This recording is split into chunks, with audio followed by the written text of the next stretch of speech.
You know what it is. That's right. It's time to talk money with your money nerd and financial coach. Now, tighten those purse strings and open those ears. It's the Money Talk with Tiff podcast. Hey everyone, I'm so excited because I have Myles on the line, and we're going to talk about something that's very, very interesting because he knows how to build a blog and make sure it makes some money. So we are going to be talking about website investing. So hey Chris, how are you today? Hey Tiff, I'm doing okay. Thanks so much for having me on. Really excited about chatting some website investing. Let's do this. Yes. I'm like, let me get my notepad out right now. Awesome. Because this is something I need to learn. So let's just start off with the basics. What is website investing? Yeah, that's a good question because it is kind of weird. A lot of people don't really know too much about it. To be honest, I blogged for like maybe a year before I even realized that this was a thing. But a website, that generates income, that's just like any other business, can be bought and sold. So if you have a corner store or something and it makes, let's just say it makes profit, $10,000 a month or something, you could probably sell it for a 2 to 3 year multiple. Someone will, which normally is around 36 or so months, that someone would then come in, buy the store, and then hopefully they can, keep it going.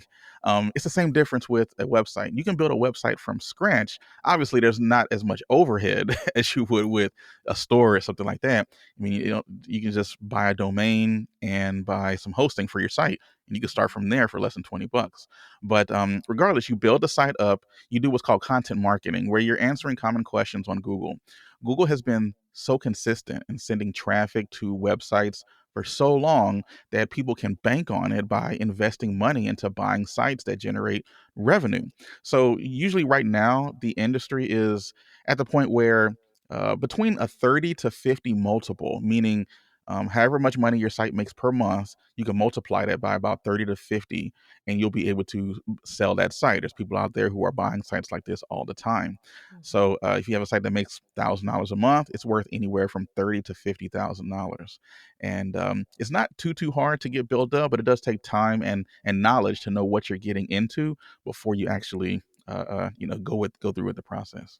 Yeah, so let's dig into what you just said a little bit more because you said it takes time. So if Yeah. somebody wanted to get into blogging and they're like, you know what, I want to create a blog or I want to buy a blog, however they want to get in, how much time does it take typically? And I know it varies because it depends on, industry and all that stuff.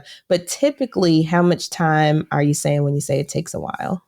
Yeah, so I would venture to say, on average, anywhere between 12 to 24 months in order to get a blog up to, I don't want to say its fullest potential because the potential is really the limit with any business. So, potential is like there is no limit to based on the business, but usually we're around 18 to 24 months. You can normally get a site to be making anywhere between $2,000 and $10,000, depending on how much you want it to.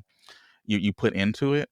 So that would be a good time frame. However, with that said, I have a colleague in the industry who's only 10 months in, and she made her blog from scratch, and it's already generating about $3,000 a month in revenue. So because of the math we were talking about earlier with the multiples and everything, her site's already worth more than $100,000, and she could sell it right now and have that $100,000 asset. And usually what'll happen is someone who has a decent amount of money or whatever, and they just want to park it somewhere, or maybe they don't want to get into a house or anything like that, they can actually, buy that the website, and then immediately, this is the cool part about website investing. As soon as you get the website, you just change out the monetization. So you change out the affiliate links, you change the display ads network, or anything else that might be attached to it, and you start making money with it like that next day. So there's no wait, there's no time period. You don't have to find a renter or anything like that with it. Now that's a long way to do it. There is a shortcut. If you have some money to invest, you can buy a site that's already generating revenue and then do little tweaks on it to perhaps increase the revenue and the traffic with it. And then you could flip that site, if you really know what you're doing. But it all takes a little bit of know-how. If you're just getting started, I definitely recommend just starting with a fresh domain from scratch and learning the entire process. Once you exit that site, then turn back around and use that money to invest in other sites. Mm. I like this. This is like, we're using like real estate investing terms. Yeah, And it's it's very like, similar. It's yeah, digital it real sounds estate, you like know? it. Yeah, that's awesome. Okay, so let's say somebody's starting from scratch. And because I Okay. get this question sometimes, they're like, well, Tiffany, um, I like reading blogs, but I don't think I'm a good writer. I don't know if I can, keep up with writing blog articles, that type of thing. So, do you have to be a good writer to make money blogging? And also, how do people find time to do this? Yeah, those are probably one of the two biggest things that I hear quite often in the industry as well is I don't have time to do this, plus I'm not a great writer. And to be honest, both of those are kind of just roadblocks that we put in front of ourselves. So to be honest, when it comes to Google, in order to get traffic to your site, in order to get monetization and everything, you need to get these articles to rank usually either one, two, or three. Those are usually your top rankings within Google. When someone Googles a phrase, you want to be in that top three. So in order to get in that top three, there is a few things that you have to do, but the number one thing you have to make sure you absolutely positively do is make sure that the content is good and correct. If you can get that, usually the cream rises to the top. Now, to do that, you don't have to be the greatest writer. You just have to be more willing to help someone than the person who's already out there on the site. So let's just say I Googled the phrase "how to play the guitar," and there's an article out there, but it's like maybe 100 words, and it doesn't really go into detail. It just gives the first few chords that you might want to learn. So I might come along and I'll see that exact same article and think, okay, this isn't a very thorough article, so let me just be a little bit more helpful. I might even take some of the things that they talked about included in my article, but then go a little bit deeper, maybe go into the types of guitars that someone might want to learn about, and then maybe include a video or a picture of me playing the guitar, or maybe a video of me playing the guitar, or something like that. Now I've created a much better resource that people are going to stick around longer. They're going to watch the video, they're going to look at the pictures, they're going to read the article. And because of that, Google can see that. And because they can see it, your article over time is going to eventually leapfrog the other poorer articles that are out there. And you're going to end up, getting that traffic, all because you were just a little bit more helpful than what was already out there. So you don't have to be the greatest writer; you just have to be a little bit more thorough than what you already see out there on the internet. Now, in terms of time, it does take time. When I first got started, one thing that I did was I stopped watching Netflix. I used to like binge watch on maybe a TV show that was 9 seasons that had 20 episodes each that was an hour long. That's a lot of time. So I took that time and I actually just turned it into learning the industry, building up websites. And once I did that, I was a little bit more diligent. Maybe I wake up an hour earlier in the morning, stay up an hour later in the afternoon or in the evening. And once the site was growing and I had people writing articles for me, I didn't, it was kind of standoffish, and then I could work on something else, or go back to binge watching TV shows. But regardless, you just have to, it takes a little bit of planning and diligence and a reason why you're doing it. And that'll really help you in making sure that you're successful with it. Awesome, awesome. Yeah, I always tell people go back to that why. Yeah. Now, if you're like my why is to make some money, it need to be a little stronger It's got to than be a little deeper because money is just a means to an end. that. I've had plenty of businesses before I started this blogging and affiliate marketing stuff, and a lot of them weren't that great in terms of income, and I ended up just giving up on them, right? But then when I finally had a different type of why, because I wanted to be home with my family, I wanted my wife to quit her job so that she could stay home with our son. That was, my back was against the wall at that point. I was like, okay, I got to figure this out. And when it was tough, by the way, it does get tough, but you do figure it out. But when it did get tough, I didn't give up, where before I probably would have, because I had a different why. So I know what you mean. Yes, yes. Thank you for sharing that. That is awesome, Yeah. because that will give you another oomph. Yeah. Like I know my kids are my oomph right now. Yeah. Now, let me ask you a question. Yeah. So I know when I first started blogging, so this was back in 2017, Hmm. I was just writing to write, but people were like, oh, you need a lot of traffic in order to make money. Hmm. Now, is that true, or is there a way? Because I mean, like for instance, how you brought up the person in 10 months. Now, granted, they could be getting a ton of traffic, but Yeah. I'm like, how much traffic do you need in order to make this work? You actually don't need a lot of traffic at all, depending on your monetization strategy. And when I say monetization strategy, I mean, how are you making money from the site, right?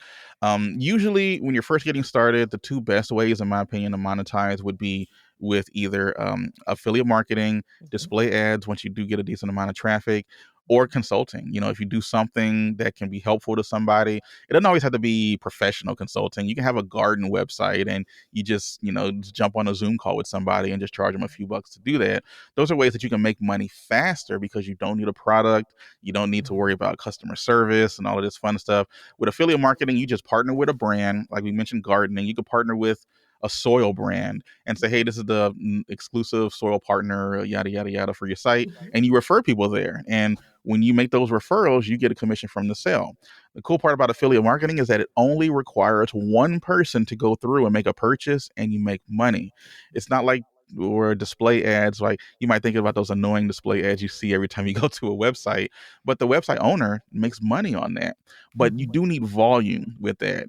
I think the average, what's called the RPM, or the revenue per thousand people who visit the site, usually on average is around $20 across most of the industries. So for every thousand people, you make $20, which isn't amazing. But if you get your site up to 50,000 people a month, 100,000 people a month, that starts to add up pretty quick. Mhm. Absolutely, absolutely. I'm over here writing notes. I don't know if y'all can Okay. see me, but I'm like, there's some stuff I need to know as well. Now, what are some other ways that you can monetize? I know you said for beginners, you like affiliate marketing, consulting, display ads. What are other ways you can monetize a blog or a website? Well, a blog is a business within itself. So when you start looking at it as a business, as a resource that you're creating for people, that industry or that niche of people, that topic, they're interested in stuff. So you just got to find things that you can promote to them. So, for example, one thing that you can do as a business is look at, let's just say you wrote a top 10 post. And when I say top 10, like, let's just say you did the top 10 best podcast hosts. We talked about that off air, the top 10 best podcast hosts. And you have, the top 10 in your list and you have a little blurb about each one of them. And then you can put an affiliate link where someone clicks on the link and they go by, then you, as the website owner, makes a commission. But one thing that you could do as well is you can contact those brands and say, hey, if you want to make sure that your site stays number one, then, how much money would you normally spend with Google or with Facebook to get people to your site?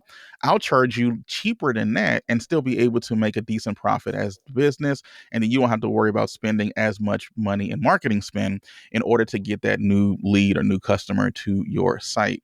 So those are deals that you can broker directly with the brand. And that's a great way to really further monetize a site. That's just one way, but there's tons of others as well. Yeah, I know we can't give away all the juice because we have to leave some, so they can Yeah. come to your platform. But also, another thing is, there's some people and they're like, you know what, this sounds great, sounds like something that I want to do, but I don't want people to know me. Maybe they want to do a topic that is in an industry they're currently in, and maybe Mhm. their job or something. So, can you blog anonymously and still make money?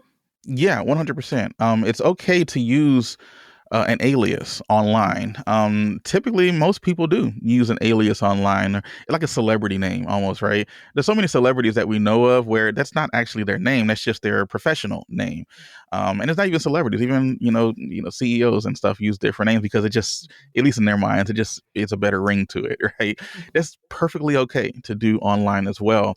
Sometimes people will build blogs and they don't want their employer to know, or they don't want this person or that person to know, so they can create an alias that just exists, and you can create this little person basically and a picture of them and everything, and they can be the ones that run the site. It really just depends on what your goal is. So if your goal is to build a brand up, and then you might want to attach yourself to it, an actual real person to it. But if your goal is just to create a content site that just answers questions on specific topics or whatever, it really doesn't matter who created the site, because most people who find that site are just looking for the answer to their question. So you can create a persona and go from there and keep it as anonymous as you want. Those sites sell just as well as the ones that have a brand behind it. The only thing with a brand though is if your face is attached too much to it, it does make it harder to sell. So you do Mhm. have to keep that in mind. But most of the sites that I do have some that have some aliases on it, but I normally just put my name on it, put it on the about page, and just go from there. Oh, okay, very cool. And so also I wanted to ask, how do you get more people to your blog? And asking for a friend, aka myself. Yeah, no worries. So the best way to get more people to your site is really based on two main things: good content and good authority, right? So you want Google to think that you are an expert in whatever niche you happen to be writing about. And then you also want to make sure that the content that you create is good, correct, and helpful, right? You don't want to just create content just to create content. Some of us might remember back in the day when you used to Google something and these weird e-zine sites would pop up and they weren't like very helpful at all. You think about Ask Jeeves, used to be an old search engine, Lycos, and all these things. There's a reason that they're not really prominent anymore, and Google is basically Skynet, so it's because they are very good at getting people the right answer. If I Google how tall is Michael Jordan, I'm going to get the right answer from Google. If I got the wrong answer, then that's going to hurt my chances of ever using Google again.